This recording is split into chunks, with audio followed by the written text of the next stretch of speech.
દેશના 7 રાજ્યો અને જમ્મુ કાશ્મીરની 8 બેઠકો પર પેટા ચૂંટણી માટેનું મતદાન શાંતિપૂર્ણ રીતે સંપન્ન।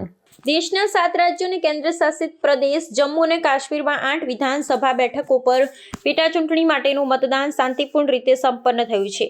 મોટાભાગના વિસ્તારોમાં મતદારોએ ઉત્સાહભેર મતદાનમાં ભાગ લીધો હતો। આ પેટા ચૂંટણીએ જમ્મુ અને કાશ્મીરની બડગામ અને નાગરોટા, રાજસ્થાનની અંતા, ઝારખંડની ઘાટશીલા, તેલંગાણાની જ્યુબલી હિલ્સ, પંજાબની તરનતારન, મિઝોરમની ડમ્પા અને ઓડિશાની નુઆપાડા બેઠકો માટે યોજાઈ હતી। ચૂંટણી પંચ દ્વારા જાહેર કરાયેલ આંકડાઓ અનુસાર મિઝોરમની ડમ્પા બેઠક પર સૌથી વધુ 82.34% મતદાન નોંધાયું હતું, જે મતદારોના ભારે ઉત્સાહને દર્શાવે છે। જ્યારે તેલંગાણાની જ્યુબલી હિલ્સ બેઠક પર સૌથી ઓછું 48.47% મતદાન થયું હતું। અન્ય બેઠકો પર થયેલા મતદાનની વાત કરીએ તો રાજસ્થાનની અંતા બેઠક પર 79.32%, ઝારખંડની ઘાટશીલામાં 73.88%, ઓડિશાની નુઆપાડામાં 75.37% અને જમ્મુ અને કાશ્મીરની નાગરોટા બેઠક પર 74.82% મતદાન નોંધાયું હતું।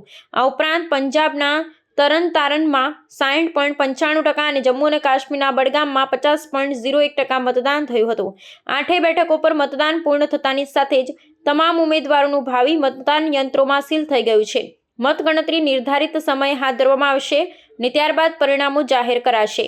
આ પેટા ચૂંટણીના પરિણામે સંબંધિત રાજ્યોમાં સત્તાધારી અને વિપક્ષી દળો માટે જનતાના મિજાજનો એક મહત્વપૂર્ણ સંકેત માનવામાં આવી રહ્યો છે, જે આગામી રાજકીય સમીકરણો પર અસર કરી શકે છે।